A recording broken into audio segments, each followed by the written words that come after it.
ये बात है 2003 की। तभी मेरे पापा बताते हैं कि वो जिस ऑफिस में काम किया करते थे, वो ऑफिस 2 माले का था और मेरे पापा सेकंड फ्लोर पर काम किया करते थे। शाम में 6 बजते ही पूरा ऑफिस बंद हो जाता था।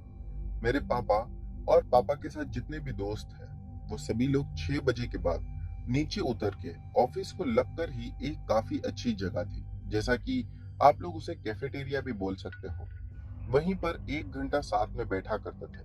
उसके बाद घर आ जाया करते थे। मेरे पापा का रोज का ये रूटीन था कि पापा 7:30 से पौने 8 के बीच में घर पर आ ही जाते थे। लेकिन एक दिन अचानक से कुछ ऐसा हुआ जिसने हम सबके होश उड़ा दिए। बात कुछ ऐसी थी कि मेरे पापा रोज की तरह जब 7:30 बजे आते थे या 8 बजे तक, तो हमें पता होता था कि पापा इस समय पर आते हैं और आने के बाद खाना खाकर बाहर टहलने जाते हैं। लेकिन वो दिन मेरे पापा 7:30 बजे घर पर आए, आकर खाना खाए और फिर कहीं बाहर टहलने निकल गए होंगे। लेकिन जब पापा बाहर गए तो पापा दोबारा लौट कर आए ही नहीं। घर के सभी लोग परेशान थे और जितने भी घर में मेंबर्स थे वो सब पापा को ढूंढने लगे। तभी ही मेरे पापा को ढूंढते ढूंढते मेरा जो एक बड़ा भाई था, वो उनके ऑफिस जा पहुंचा।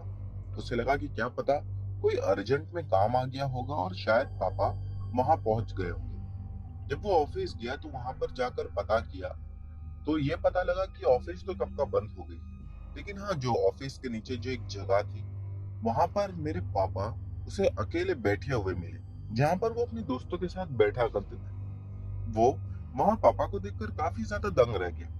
जाकर पापा को उठाया, कहने लगा कि चलो हमें जाना है घर पे। पापा जब उसे देखे तो मानो एकदम से उनकी बेहोशी टूटी हो। वो तुरंत खड़े हुए, कहने लगे, अरे मैं यहाँ कैसे आ गया। और उसके बाद उन्हें घर पर लाया गया। पापा घर आने के बाद खाना खाने लगे, जबकि मेरी मम्मी कहने लगी कि आप अभी तो खाना खाकर गए थे। वो कहने लगे, मैं खाना कब खाया, मैं तो घर पर आया ही नहीं। और जिस जगह पर पापा बैठा करते थे वहां पर आसपास उसी कंपनी के या उसी ऑफिस के वॉचमैन भी होते थे। पापा ने अगले दिन जाकर उस वॉचमैन से पूछा। वॉचमैन कहने लगा कि हाँ, आप ऑफिस के बाद यहाँ आकर बैठे और फिर आप घर पर गए ही नहीं। फिर वो आपके घर से कोई आया और आपको लेकर चला गया। अब दोस्तों, सवाल ये उठता था कि अगर पापा ऑफिस से घर पर ही नहीं आए थे, तो कौन था जो हमारे घर पर आकर खाना खाकर गया था। हमें यकीन ही नहीं हो रहा था कि हमारे साथ क्या हो गया है। मम्मी ने इस बात को इग्नोर किया और धीरे धीरे कुछ ही दिनों में हम सब इस बात को भूल चुके थे। फिर से एक दिन ऐसा हुआ कि पापा ऑफिस के लिए जब सुबह निकले तो मम्मी को ये बोल कर गए कि आज ऑफिस में काम कम है तो मैं जल्दी आ जाऊंगा। लेकिन अजीब बात ये थी कि पापा उस दिन रात के 11 बजे तक घर पर ही नहीं है। घर में अब भी सब लोग परेशान थे कि पापा आज आए क्यों नहीं। जब पापा को ढूंढने के लिए सभी लोग निकले तो पापा मेरे बड़े भाई को एक जगह पर बैठे हुए मिले। वो जगह बिल्कुल सुनसान थी। हमारे घर के बाई ओर वो जगह थी, यानी हमारा जिस जगह पर घर था, दाई ओर से निकलने पर मेन सिटी और पापा के ऑफिस का रास्ता आता था। लेकिन वहीं अगर बाई ओर से आगे बढ़ो तो आगे कुछ नहीं था। बस यूं समझिए कि एकदम बड़ा सा मैदान और खाली जगह, वहां कोई रहता भी नहीं था। मेरे भाई को पता नहीं क्या सोची कि वो पापा को ढूंढने के लिए वहां चला गया और उसे पापा वहीं पर बैठे हुए दिखाई दिए। उसने पापा को उस दिन भी जब वहां से उठाया तो ऐसा लगा कि पापा की बेहोशी टूटी हो। पापा एकदम से उठकर खड़े हुए और उसके साथ बाइक पर बैठकर आ गए। ये बात घर में हम सभी लोगों को बहुत ज्यादा परेशान कर रही थी। मम्मी ने ये बात अपनी एक फ्रेंड को बताई। उनकी फ्रेंड ने कहा कि हो सकता है तुम्हारे हस्बैंड पर किसी आत्मा का साया हो, या हो सकता है कि कोई चुड़ैल या फिर कोई भी भूत उनको परेशान कर रहा हो। हालांकि ये सारी बातों पर हम विश्वास नहीं करते थे, लेकिन मम्मी की फ्रेंड के बोलने के बाद मम्मी ने सोचा कि क्यों ना एक बार पापा को किसी को दिखा दिया जाए। एक पास ही के बहुत बड़े ज्ञानी आदमी थे। उन्हें जब ये बात पता चली तब वो घर पर आए, आकर पापा को देखने लगे। पापा के हाथ पर उन्होंने कुछ लिखा पेन से। वो कौन सी भाषा थी और क्या लिखा, ये हम नहीं जानते। लेकिन जैसे ही लिखा, तब पापा जोर जोर से चिल्लाकर हंसने लगे और अजीब सी हरकत करने लगे, जैसा कि अपनी आंखें दोनों ऊपर चढ़ा ली। उनकी आंखों में अब सिर्फ सफेद सफेद दिखाई दे रहा था, यानी आंखों की काली पुतलियां पता नहीं कहीं गायब हो चुकी थी। और भयानक आवाज निकालकर कहने लगे कि मैं यहाँ से इसे लेकर ही जाऊंगी। ये सुनना था कि घर के सभी लोग परेशान हो गए। पापा को हमने ऐसा कभी देखा नहीं था और हमारे घर की हिम्मत ताकत सब कुछ पापा थे। अब पापा ही अगर ऐसे हो गए तो हम क्या करेंगे। फिर भी हम सभी लोगों ने बहुत ज्यादा हिम्मत से काम लिया। मैं मम्मी से कहने लगा कि मम्मी, हमें जल्द से जल्द पापा का इलाज करवाना होगा। फिर उसी आदमी ने कहा कि इसके इलाज के लिए टाइम जाएगा। मैं ये तो नहीं बोल सकता कि 1 दिन, 2 दिन, 4 दिन, 8 दिन, लेकिन इतना जरूर बोल सकता हूँ कि महीना, 2 महीना, हाँ, उसमें ये आदमी बिल्कुल ठीक हो जाएगा। पहले ही दिन वो हमारे घर पर आया और उसके बाद उसने नारियल और अगरबत्ती मंगवाई और उसी के साथ उसने कुछ लाल कलर का धागा जैसा लेके आया था। उसने वो नारियल पे बांधा, पापा के ऊपर से उतारा और उसके बाद सामने रख दिया। वो कहने लगा कि अभी देखते जाओ, अगर ये नारियल खराब हुआ या ये नारियल में कुछ भी हलचल हुई तो समझ जाना कि पापा की जान खतरे में है। हम सब बैठकर वो नारियल को ही देख रहे थे। एकाएक, दोस्तों, आप सब जानते होंगे कि नारियल कितना मजबूत होता है, लेकिन वो नारियल ऐसा फूटा जैसा मानो कि कोई बम फूटा। और वो नारियल का एक हिस्सा जाकर मेरी मम्मी के माथे पर जोर से लगा, जिसके बाद मम्मी को हल्का सा घाव भी वहां पर आ गया था और वो नारियल पूरा काले रंग का था फटने के बाद। वो कहने लगा, इससे ये समझ में आ गया है कि जिस भी आत्मा का साया है या जो भी आत्मा तुम्हारे पापा के पीछे है, वो बहुत ज्यादा शक्तिशाली है और उसे हरा देना इतना आसान नहीं होगा। उसके बाद वो ऐसे ही 3 दिन तक रोज हमारे घर पर आए। वो नारियल और अगरबत्ती कुछ लाते थे और कुछ करते थे साथ में। लगभग उन्हें 1 से 1.5 घंटा लगता था। पापा ने ऑफिस जाना भी अब छोड़ चुका था। पापा घर पर ही रहते थे। 3 दिन के बाद उन्होंने कहा कि अब मैं 15 दिन के बाद आऊँ। और जब वो 15 दिन के बाद हमारे घर पर आए कुछ सामान लेकर, पता नहीं पापा को क्या हुआ कि पापा उन्हें देखकर जोर जोर से चीखने और चिल्लाने लगे और बस गुर्राते हुए एक ही बात कह रहे थे कि इसे घर से निकालो। हम सब ये देखकर बहुत डर गए और उन्हें जाने के लिए कहने लगे। वो हम सबको शांत कराए और फिर कहने लगे कि मैं तो यहाँ से चले जाऊंगा, लेकिन उसके बाद तुम्हारे पापा का इलाज नहीं हो पाएगा, यानी कि फिर पापा को बचाना मानो असंभव हो जाएगा। उनकी ये बात सुनकर घर में हम सभी डर चुके थे। फिर मम्मी ने कहा कि हम जैसा आप बोलेंगे वैसा ही करेंगे, लेकिन कैसे भी मेरे पति को बचा लीजिए। वो आदमी घर पर आने के बाद पापा के दोनों पैरों को पकड़कर चुपचाप खड़ा था और बस पापा को ही देख रहा था। पता नहीं वो ऐसा क्यों कर रहा था। फिर उसने कुछ मंत्र पढ़ना शुरू किया, जिसके बाद पापा हवा में अपने आप 2 फीट उड़ने लगे और उड़ते हुए पापा गुस्से में लाल होकर अजीब सी भयानक आवाज में एक ही बात कह रहे थे कि यहाँ से तू निकल। अब दोस्तों, हमें तो ये समझ में नहीं आ रहा था कि पापा अचानक हवा में उड़ कैसा रहे हैं। उसके बाद पापा ने पीछे पड़ी हुई कुर्सी की ओर इशारा किया। कुर्सी लुढ़कते हुए पापा के पास आई। पापा ने वो कुर्सी पकड़ी और जोर से उस आदमी के सर पर मारा। वो अच्छा है कि कुर्सी प्लास्टिक की थी। वो कुर्सी के तो 2 टुकड़े हुए।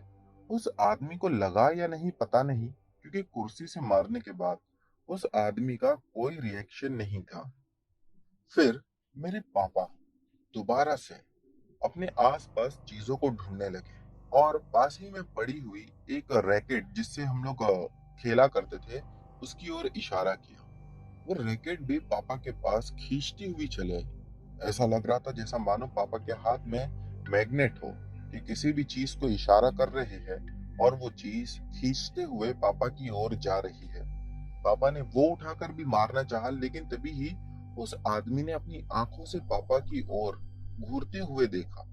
तभी ही पता नहीं कैसे पापा के हाथ से वो रैकेट छूट गई और फिर हमने देखा कि वो रैकेट अपने आप दोबारा दूर जाकर गिर गई।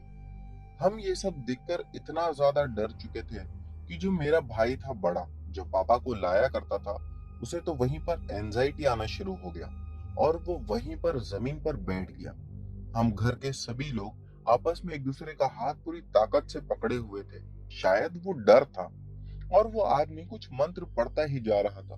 लगभग 30 से 35 मिनट तक ये सब हमारे घर पर चलता रहा। फिर एकदम से उसने पापा को छोड़ा। पापा जमीन पर गिरे और वो जाकर बाहर घर से निकल गया और मम्मी को इशारा किया कि आप नीचे आओ मेरे साथ। मम्मी उसके पीछे ही नीचे चले गए। वो कहने लगा कि यहाँ से आज जो भी मैंने किया, उसके बाद तुम्हारे हस्बैंड बहुत उटपटांग हरकतें करेंगे, लेकिन उस पर ध्यान मत देना। और दोस्तों, हमने सच में ये चीज देखा कि पापा उस दिन के बाद से बहुत ज्यादा गुस्से में रहते। मम्मी से भी कई बार उन्होंने डाइवोर्स की बात कर चुके थे, जबकि मेरे पापा कभी भी ऐसा कर ही नहीं सकते थे। लेकिन वो बार बार मम्मी को गुस्से में एक ही चीज बोलते कि मैं लॉयर के पास जाऊंगा, पेपर बनाऊंगा। हम बहुत परेशान थे कि ये सब क्या हो रहा है और कैसे हो रहा है। उस आदमी ने मम्मी को पहले ही बोल कर रखा था कि ये शैतानी हरकतें करेगा, लेकिन आप इस पर गुस्सा मत होना, क्योंकि ये नहीं कर रहा है, ये सब इससे करवाया जा रहा है। फिर कुछ दिनों के बाद, शायद 10 दिन बीते होंगे, कि वो आदमी दोबारा हमारे घर पर आया और इस बार आकर कहने लगा कि आज मैं जो भी करूंगा उसके बाद कुछ 8 दिन या 10 दिन लगेंगे, लेकिन फिर तुम्हारे पापा एकदम से हमेशा के लिए ठीक हो जाएंगे। हम जानते थे कि शायद इस बार वो कुछ और भी बड़ी क्रिया करेगा।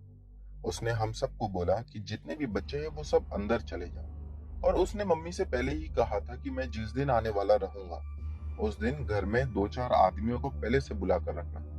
जो मेरे मामा थे, तो मेरी मम्मी ने मामा को और उनके फ्रेंड्स को बुला कर रखा था। वो सभी लोगों ने उस आदमी के घर में घुसते ही पापा को पकड़ लिया। इस बार पापा इतना ज्यादा गुस्से में थे कि वो किसी से कंट्रोल में ही नहीं आ रहे थे, और पापा का गुस्सा सिर्फ और सिर्फ उस आदमी पे था। शायद मामा और उनके दोस्त अगर पापा को 2 मिनट के लिए भी छोड़ते तो पापा उस आदमी को जान से मार देते। इस बार उस आदमी ने वो क्रिया करना शुरू की। जैसे ही वो क्रियाएं कर रहा था, वैसा वैसा पापा का गुस्सा बढ़ता जा रहा था। पापा ने सभी लोगों को पकड़कर दीवार से चिपका दिया और खुद भी दीवार से तेजी के साथ, यानी मानो जैसा कि बहुत ज्यादा पावरफुल मैग्नेट किसी चीज पर चिपक जाता है, वैसे ही पापा और सभी लोग उस दीवार पर चिपक चुके थे। शायद पापा ने ही उन सबको दीवार से ताकत से चिपका कर रखा था। वो आदमी बिना डरे क्रियाएं करता जा रहा था। फिर एकदम से क्या हुआ पता नहीं कि पापा जमीन पर बेहोश होकर गिर गए। उस आदमी के पास एक मटका था जिसमें बहुत सारी राख रखी हुई थी। उस आदमी ने वो सारी राख पूरी पापा के शरीर पर पलट दिया और सबसे कहा कि सब दूर हो जाओ। दोस्तों, फिर हमने देखा कि जहां पर भी वो राख थी, अपने आप उसमें आग लग गई। मेरी मम्मी, जो कि अभी तक पीछे खड़ी हुई थी, वो चीखते हुए आगे बढ़ी कि मेरे पापा का शरीर ना जल जाए। तभी ही उस आदमी ने मम्मी को रोका। कहने लगा कि इससे तुम्हारे पति को कोई नुकसान नहीं पहुंचेगा, बस तुम चुपचाप यहीं खड़े रहो। वो राख बुरी तरह से जली और कुछ देर के बाद एकदम से बुझ गई। फिर मेरे पापा को होश आया, लेकिन पापा का शरीर बिल्कुल ठीक था। वो आदमी कहने लगा कि 8-10 दिन इन्हें रिकवर होने में लगेगा और उसके बाद ये बिल्कुल नॉर्मल हो जाएंगे। उसने कुछ पानी भी ला कर दिया था। मम्मी से कहने लगा कि रोज आना, थोड़ा सा पानी इनको पिलाते रहना जब तक 10 दिन पूरे ना हो जाए। मम्मी ने भी वैसा ही किया और दोस्तों, उसके बाद मेरे पापा बिल्कुल ठीक हो गए। हमने जानने की बहुत कोशिश की उस आदमी से कि वो क्या था और क्यों था, लेकिन उसने कभी उसके बारे में कुछ नहीं बताया। बस वो कहने लगा कि आप लोगों की प्रॉब्लम दूर हो गई है, यही समझ लीजिए बहुत बड़ी बात है। तो दोस्तों, अब बढ़ते हैं हमारी अगली कहानी की ओर। दोस्तों, हमारी अगली कहानी शिवम की है। चलिए इनकी कहानी शुरू करते हैं। मेरा नाम शिवम है और मैं उड़ीसा से हूँ। मैं ये चैनल रोज देखता हूँ। मेरे साथ भी कुछ ऐसी घटनाएं हुई है जो मैं आज तक समझ नहीं पाया। लेकिन हाँ, इतना जानता हूँ कि पैरानॉर्मल चीजें होती है। ये घटना जो मेरे साथ हुई है, ये 2007 में घटी थी, जब मैं +2 का स्टूडेंट था। शादी का सीजन चल रहा था, तो हमारे घर को एक दिन में दो जगह पर फंक्शन अटेंड करने जाना था। पिताजी और मम्मी ये दोनों ही एक फंक्शन अटेंड करने के लिए चले गए, और मैंने बोला कि मैं दूसरे फंक्शन में चला जाता हूँ, जहाँ पे वो दीदी की शादी होने वाली है। क्योंकि उनके गांव में मेरा बचपन का दोस्त था, इसीलिए सोचा कि फंक्शन के बहाने दोस्त से भी मिल लूंगा। और वैसे भी मैं कहीं दूर घूमने की बहुत दिनों से सोच ही रहा था। जहां मैं जाने वाला था, वो गांव वैसे भी हमारे गांव से लगभग 50 किलोमीटर की दूरी पर तो पड़ता ही होगा। तो मैं निकल पड़ा फंक्शन वाले दिन। वो दीदी की शादी रात को थी, तो मैं और मेरा दोस्त दिन भर हम साथ में घूमे। दोस्त ने मुझे उनके घर छोड़ के शाम को चला गया। हालांकि मैंने उसको बोला कि तू भी पार्टी अटेंड कर, पर वो बोला कि नहीं, मुझे इनविटेशन नहीं मिला है, तो मेरा आना ठीक नहीं है।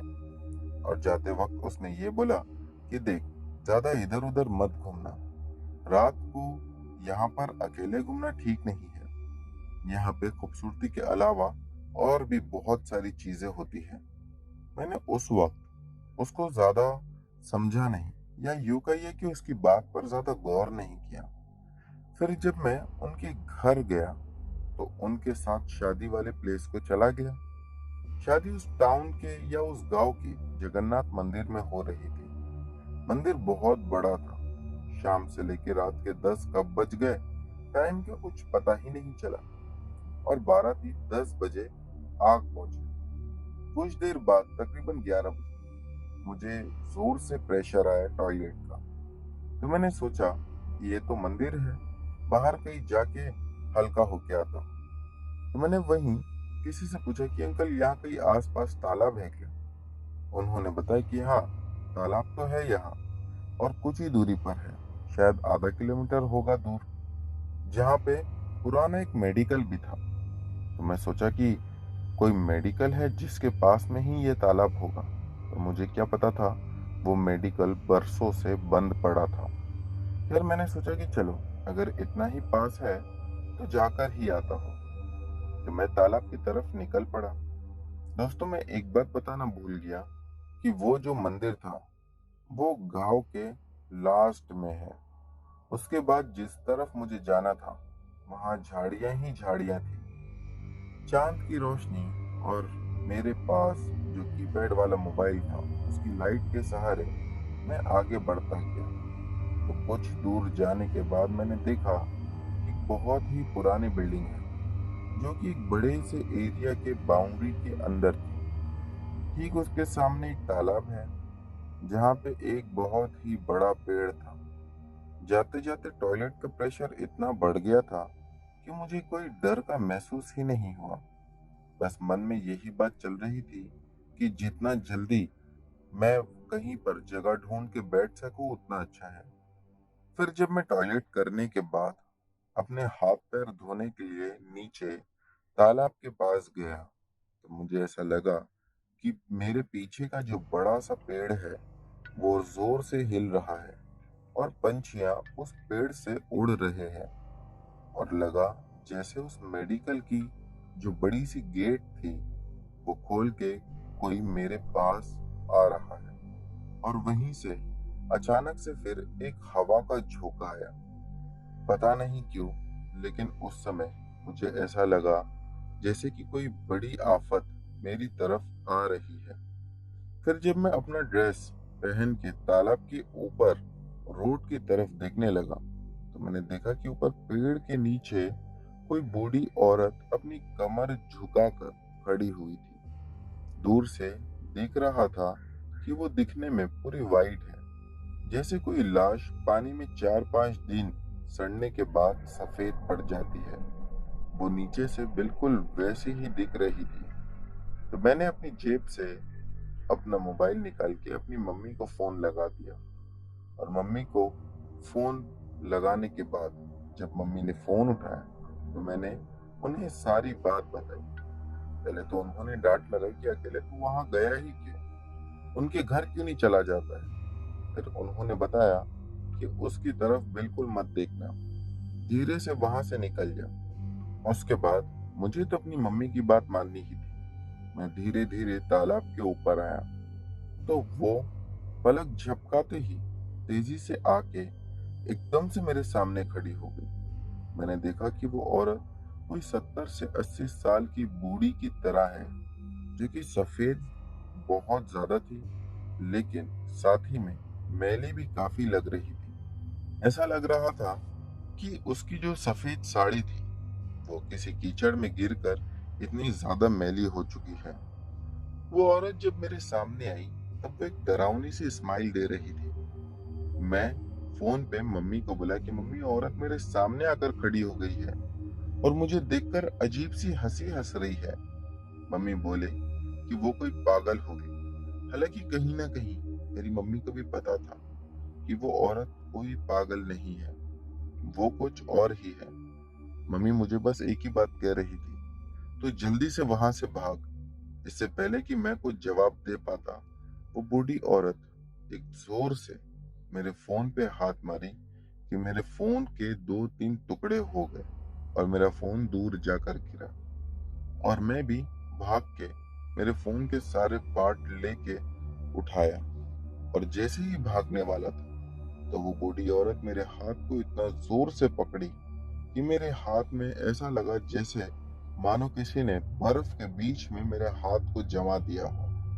और मैं डर के वहीं खड़ा हो गया और डर डर के उससे पूछने लगा, तुम कौन हो, मेरा हाथ क्यों पकड़ा है।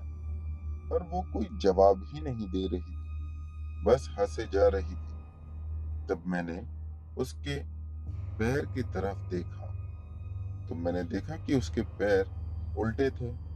तब मैं जान गया ये तो एक चुड़ैल है। एक बात मैं बताना चाहूंगा दोस्तों, कि पैर उल्टे का मतलब ये नहीं कि पूरा ही पाँव पीछे की तरफ घुमा हुआ, बल्कि पाँव टेढ़े होते हैं। एक पैर राइट की तरफ और दूसरा पैर लेफ्ट की तरफ होता है। फिर मैंने बोला कि मुझे पता है तुम एक चुड़ैल हो, पर मैंने तुम्हारा क्या बिगाड़ा है, मुझे जाने दो। हालांकि उस वक्त मेरी आवाज भी बहुत मुश्किल से तोड़ तोड़ के निकाल पा रहा था। मैं मेरी आवाज भी वैसी निकल रही थी जैसा कि एक छोटा बच्चा बोलने की कोशिश करता हो। मेरा ऐसा बोलते ही वो एक डरावनी आवाज से बस इतना बोली कि तुम बहुत सुंदर हो, तुम्हें मेरे साथ चलना होगा। मैंने बोला कि कहाँ और क्यों, मैं तुम्हारे साथ क्यों जाऊं, मुझे बस छोड़ दो और मुझे जाने दो। वो एकदम से गुस्सा होके मेरी तरफ देखी और मैंने देखा कि उसका आकार बढ़ता जा रहा था और शक्ल हद से ज्यादा भयानक होती जा रही थी। बस मेरी बात चलती है, यहाँ आए हो तो मेरी बात माननी पड़ेगी। उसने सिर्फ ये एक लाइन बोली। मैंने बिना आओ देखा ना ताओ एक झटके से भागने की कोशिश दोबारा करने लगा। उसने मुझे जोर से धक्का देकर गिरा दिया और एकदम से मेरे पैर को पकड़ के बहुत डरावनी आवाज निकाल के जोर जोर से चिल्लाने लगी, जैसे कि कोई बिल्ली जोर से चिल्लाती है या फिर रोती है। वो वैसे ही चिल्ला के मुझे खींचती हुई पुरानी जो मेडिकल थी उसी की गेट के अंदर घसीट के ले जाने लगी। और जैसे ही मैं अंदर गया मुझे कुछ अजीब सा लगने लगा। पता नहीं वो मेरा वहम था या कुछ और। मैंने देखा कि वहां ढेर सारे लोग भूत की तरह खड़े हुए हैं, चुपचाप एक पुतले की तरह दिखाई दे रहे हैं, जो दिखने में बिल्कुल काले थे। तभी मुझे याद आया कि आज जब मैं मंदिर को आया था तो मुझे पुजारी जी ने कुछ प्रसाद और फूल और एक धागे की पोटली दी हुई थी, जो कि मैंने सब जेब में डाल रखा था घर ले जाने के लिए। फिर उसी समय मैंने अपनी जेब से वो सब निकाला। जैसे ही उस औरत को टच कर दिया वो निकाल कर, वो ऐसा भागी जैसे उसे मानो आग लग गई हो या अंगारों ने उसे लपेटे में ले लिया हो, और पोटली को आगे रख के खड़ा हो गया। जोर जोर से फिर भगवान का नाम लेने लगा। जितना भी मंत्र मुझे मालूम था वो भी जोर जोर से बोलने लगा। तो मैंने देखा कि एक एक करके वो सारे भूत गायब होने लगे और वो औरत कहीं दूर एक पेड़ के पीछे से झांक कर मुझे चुप चुप कर देखने लगी। मैं और जोर से चिल्ला के भगवान का नाम लेने लगा। हालांकि मुझे तब भी भागने की हिम्मत नहीं थी और डर भी लग रहा था। फिर भी मुझे ऐसा लगा कि आज मैं डरूंगा नहीं और इन सब का सामना अकेले करूंगा। फिर मैं धीरे धीरे एक एक कदम गेट की तरफ बढ़ाने लगा। तभी मुझे पता चला कि भगवान की ताकत सबसे बड़ी है। इतने में वहीं पर बहुत सारे लोग उसी फंक्शन में से ढूंढते हुए मुझे आ चुके थे और उस मेडिकल के पास पहुंच चुके थे। मेरे मम्मी ने शायद फोन करके उन लोगों को बता दिया होगा। फिर मैं उन लोगों के साथ सेफली मंदिर तक चला गया। फिर उन लोगों से मुझे मालूम हुआ कि वो तालाब और मेडिकल दोनों ही भूतिया है। वहां बरसों से कोई आता जाता नहीं है। तो दोस्तों, ये थी शिवम जी की कहानी। बढ़ते हैं अगली कहानी की ओर। दोस्तों, हमारी अगली कहानियां अभय ने भेजी है। चलिए इनकी कहानी शुरू करते हैं। मेरा नाम अभय है। मैं यूपी का रहने वाला हूँ। मैं आपको एक सच्ची घटना बताना चाहता हूँ। मैं आपको उस प्रॉपर्टी की डिटेल्स तो नहीं बता सकता, लेकिन कहानी जरूर बता सकता हूँ। तो बात 2013 की है। पढ़ाई के सिलसिले में मैं बाहर गया हुआ था। रेंट पे एक घर ढूंढ रहा था। काफी ढूंढने के बाद एक घर मिला। वो घर काफी बड़ा था और हैरानी की बात ये थी कि उस घर का किराया भी बहुत ज्यादा कम था। हम लोगों को घर बहुत पसंद आया। हम भाई बहन वहां शिफ्ट हो गए। पर अजीब बात ये थी कि जब हम शिफ्ट कर रहे थे तो कॉलोनी वाले बड़ी ही अजीब नजरों से हमें देखे जा रहे थे। पहले हम समझ ही नहीं पाए कि ये लोग हमें ऐसा क्यों देख रहे हैं। खैर, बात तो अब आगे कुछ होने वाली थी। एक बात ये भी अजीब काफी ज्यादा थी कि जब सभी लोग हमें ऐसी नजरों से देख रहे थे, कहीं ना कहीं मुझे कुछ अजीब सा लग रहा था कि शायद कुछ तो गड़बड़ है, या हम में या उस घर में। हम में तो ऐसा कुछ नहीं था। तो सीधी बात ये थी कि घर में ही कुछ तो बात थी। हम जब वहां शिफ्ट हुए, रात हो चुकी थी और हम घर की सफाई कर रहे थे। तो हमने घर के अंदर से काफी अजीब सी चीजें मिलने लगी। एक काले कपड़े में कोई गुड़िया बंद थी। हमने उसको उठाकर बाहर फेंक दिया। हम सब ने काम खत्म करके खाना खाया और फिर सोने चले गए। पहली रात जो मेरे साथ हुआ, उसको याद करके आज भी मेरा दिल दहल जाता है। बता दूं कि उस घर में 4 हॉल जितने बड़े कमरे थे। यानी आप समझ सकते हो कि घर कितना बड़ा होगा। हम सब एक कमरे में सोए थे। तभी अचानक रात के 3 बजे हमारे कमरे का दरवाजा खुला। मुझे दरवाजा खुलने की आवाज आई। मैंने सोचा कि हवा से खुला होगा, लेकिन मैं गलत था। दरवाजा खुलते ही एक काला साया मेरे सामने से गुजरता हुआ मेरे पैर के पास आ गया। मैं इतना डर गया कि मेरे हाथ पैर सून पड़ गए। कुछ देर बाद वो साया मेरे सामने से ही गायब हो गया। उसी रात मेरी मम्मी के साथ भी यही घटना हुई। जब वो सो रही थी तो अचानक से उनका बेड हिलने लगा। हैरानी की बात तो ये है कि उनको भी महसूस हुआ। वो भी काफी ज्यादा डर गई। फिर जो मेरे भाई के साथ हुआ वो काफी ज्यादा डरावना था।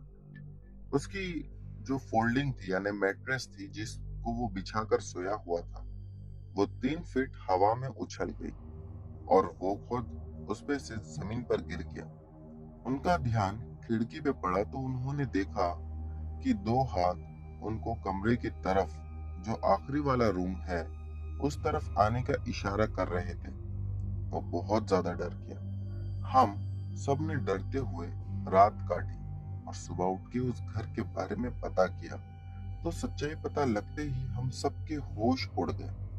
दरअसल उस घर में पहले 7 लड़के रहा करते थे, जहाँ एक मेड आती थी काम करने। उन लड़कों की नीयत खराब थी। एक दिन मौका देखते ही उन्होंने मेड के साथ गलत काम किया और उसको मारकर सूटकेस में भर दिया और वो सभी भाग गए। और इसी के साथ हमें ये भी पता चला कि उस जो घर की ओनर थी, वो काला जादू करती थी। तो इतनी सी थी ये कहानी। दोस्तों, इसी के साथ अभय ने हमें वो फोटो भी भेजी है जो उन्हें उस घर में से पोटली की मिली थी। अगर आप में से कोई वो फोटो देखना चाहता है तो मुझे इंस्टा पे या व्हाट्सएप पे मैसेज कर सकता है। मैं आप लोगों तक वो फोटो जरूर पहुंचा दूंगा। अब बढ़ते हैं इन्हीं की दूसरी कहानी की ओर। ये दूसरी कहानी 27 अप्रैल 2022 की है। उस दिन मेरी नानी की डेथ हो गई थी। वो 98 इयर्स की थी। तो अंतिम संस्कार करने के बाद जब हम फ्री हुए तो रात में हम बाहर निकले, क्योंकि गांव में रात में लाइट नहीं आती है और गर्मी भी काफी ज्यादा लग रही थी। हमने हमारे आम के बाग में सोने का सोचा। हम अपना बिस्तर लेकर जाने लगे बाग की तरफ। मैं, मेरे मामा और घर का नौकर, हम 3 लोग थे। अचानक से रास्ते में हमें एक सफेद परछाई दिखी। ध्यान से जब देखा तो पता चला कि ये हमारी नानी की परछाई है। हम उसे देखकर बहुत डर गए, पर वो नौकर बहुत ज्यादा बहादुर था। मैं उनके पास जैसे ही गया, वो परछाई अचानक से सांप में बदल गई और उस पे उछल गई। मुझे नहीं पता वो क्या था, लेकिन इतना जानता हूँ कि वो सब हमने अपनी आंखों से देखा। दोस्तों, अगली भी कहानी इन्हीं की है। चलिए बढ़ते हैं। ये तीसरी कहानी मेरे साथ ही घटी थी। ये बात 2016 की गर्मियों की है। तब मैं छुट्टियों में अपने मामा के यहाँ गया हुआ था। आप सभी को पता होगा कि गांव में लाइट बहुत कम आती है। तो मैंने डिसाइड किया कि मैं, मेरे मामा और उनका लड़का, यानी कि मेरा कजिन, हम तीनों ही बाग में सोने जाएंगे। लेकिन बाद में फिर ऐसा हुआ कि मामा मना करने लगे। तो मैंने सोचा कि मैं और मेरा कजिन हम दोनों ही बाग में चले जाएंगे और मामा को घर पर ही छोड़ देते हैं। बता दूं कि मेरे मामा का गांव दुधवा टाइगर रिजर्व से लगता है और नेपाल बॉर्डर से काफी पास में है। इसीलिए वहां तेंदुए, भेड़िए, भालू आना एकदम आम बात है। खैर, कहानी पर आता हूँ। हम दोनों अपना सारा बिस्तर लेकर जाने लगे बाग की ओर, क्योंकि वो मामा के घर से 200 से 300 मीटर ही कुछ दूर होगा। वो रात अमावस की थी। मेरी नानी ने बहुत मना किया बाहर सोने को, बट मैं नहीं माना और जाने लगा। तो उन्होंने मुझे सरसों दे दिए। कहने लगी कि वहां इसे बिखेर देना, ये तुम्हारी रक्षा करेगा। हम वो लेकर बाग पहुंचे और चारपाई डालकर वहां लेट गए। बातें करते हुए हमारी आंख कब लग गई हमें पता ही नहीं चला। रात के करीब 3 बजे किसी आहट से मेरी आंख खुली तो मैंने देखा कि कोई हमारी ओर भागा चला आ रहा है और जोर जोर से चीख रहा है। मैं हैरान हो गया और ध्यान से उस तरफ देखा। एक औरत लाल साड़ी में हमारी ओर बढ़ रही है। वो हमारी चारपाई से कुछ दूरी पे आके रुक गई और बोली, मुझे प्यास लगी है, पानी दे दो। बता दूं, वो औरत बहुत ज्यादा सुंदर थी। उसे देखते ही मैं तो शायद हिप्नोटाइज सा हो गया था। मैंने अपने पास रखी बोतल उसकी तरफ बढ़ाई। उसी दौरान मेरा ध्यान एकाएक उसके पैरों की तरफ गया और मैंने देखा कि उसके पैर उल्टे हैं। जी हाँ, वो पिच्छल परी चुड़ैल थी। मैं वो देखते ही ऐसा हो गया मानो जिसको काटो तो खून नहीं। उसकी आवाज अचानक से बदल गई और वो बोली कि सरसों को हटा दे, वरना तुझे मार कर तेरा कलेजा खा जाऊंगी। मैं ये सुनकर और ज्यादा डर गया। फिर वो कहने लगी, उस सरसों के घेरे से बाहर आजा हरामजादे। बहुत दिनों बाद एक जवान इंसान का कलेजा आज खाने को मिला है। वो बोलते हुए उसका चेहरा भी एकदम से बदलता जा रहा था। एक खौफनाक चुड़ैल में बदल गया। सर पे एक भी बाल नहीं थे। आंखों की जगह काले गड्ढे, जुबान गिरगिट की तरह लंबी। वो देखकर मेरी हालत खराब हो गई। मेरा कजिन भी इस दौरान उठ गया और उसने जैसे ही उस चुड़ैल को देखा, वो नींद से उठकर बेहोश होकर वहीं गिर गया। वो बार बार मुझे गंदी गंदी गालियां दे रही थी। ऐसी गालियां कि मैं वो आपको बता तक नहीं सकता। मैंने खुद को संभाला और मुझे याद आया कि मेरे पास लोहे की रॉड है। मैंने अपनी हिम्मत बटोरी और पास ही में पड़ी उस रॉड से उस चुड़ैल पर हमला किया। वो चुड़ैल दर्द से चिल्ला उठी, लेकिन ये मेरी सबसे बड़ी गलती थी।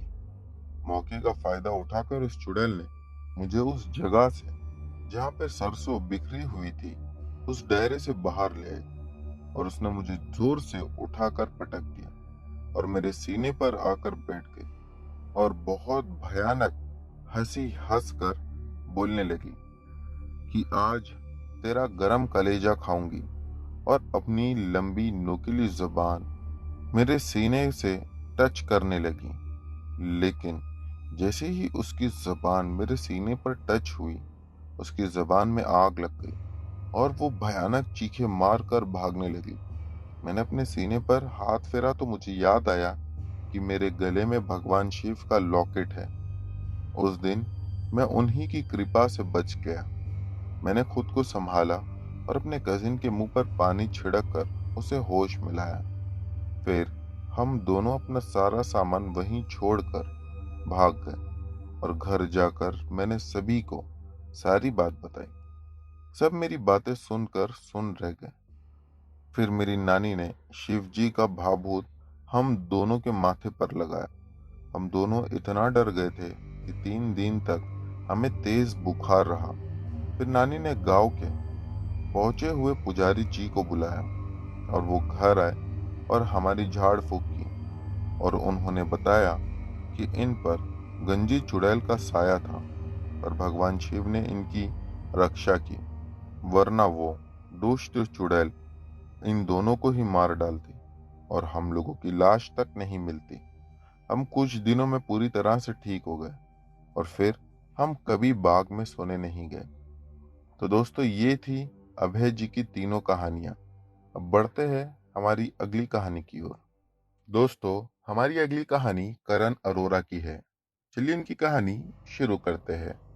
मेरा नाम करण अरोरा है और मैं पंजाब के पटियाला जिले में बादशाहपुर नाम के शहर का रहने वाला हूँ। एक दिन मैं अपनी फैमिली के साथ डेरा बाबा वाद भाग सिंह चला। अपने चाचा चाची और उनके बेटों के साथ हम सभी एक ही साथ थे और साथ में मेरी मासी भी गई हुई थी। मुझे देर रात तक घूमने का बहुत शौक था और मैं अपनी मासी के साथ बाहर ऐसे ही टहल रहा था। बाद में चलते चलते काफी देर हो चुकी थी और हम दोनों थक गए। एक जगह बैठकर पबजी खेलने लगे। तभी हमसे एक अनजान आदमी पानी मांगने आया। हमने उसे पानी की बोतल दी। हम जाने लगे उसके बाद, लेकिन हम पानी की बोतल मांगना भूल चुके थे। मैंने पीछे मुड़कर देखा तो वो आदमी वहां पर था ही नहीं। अगले दिन उसी के एक्सीडेंट हमने सामने होते हुए देखा। हम वो देखकर डर गए। फिर हम नैना देवी गए और मैं रात को अपनी मासी के साथ टहल रहा था। तभी दोबारा वही आदमी हमें वही बोतल पकड़ाने आया था जो हमने उसे पिछली रात में पकड़ाई हुई थी। हम वहां से भाग गए, लेकिन मैं अपना फोन भूल गया। तभी वो आदमी फिर से आया और मुझे मेरा फोन पकड़ा कर चला गया। उसके बाद वो आदमी हमें कभी भी दोबारा कहीं नजर नहीं आया। तो दोस्तों, ये थी हमारी आज की सभी कहानियां। उम्मीद करता हूँ कि आप लोगों को पसंद आएगी। दोस्तों, इनमें से जो भी कहानी आप लोगों को अच्छी लगी हो, उसके बारे में नीचे कमेंट सेक्शन में लिखना मत भूलना। चैनल पर नए हो तो बिना सब्सक्राइब किए मत जाना। मिलते हैं हमारी अगली वीडियो में।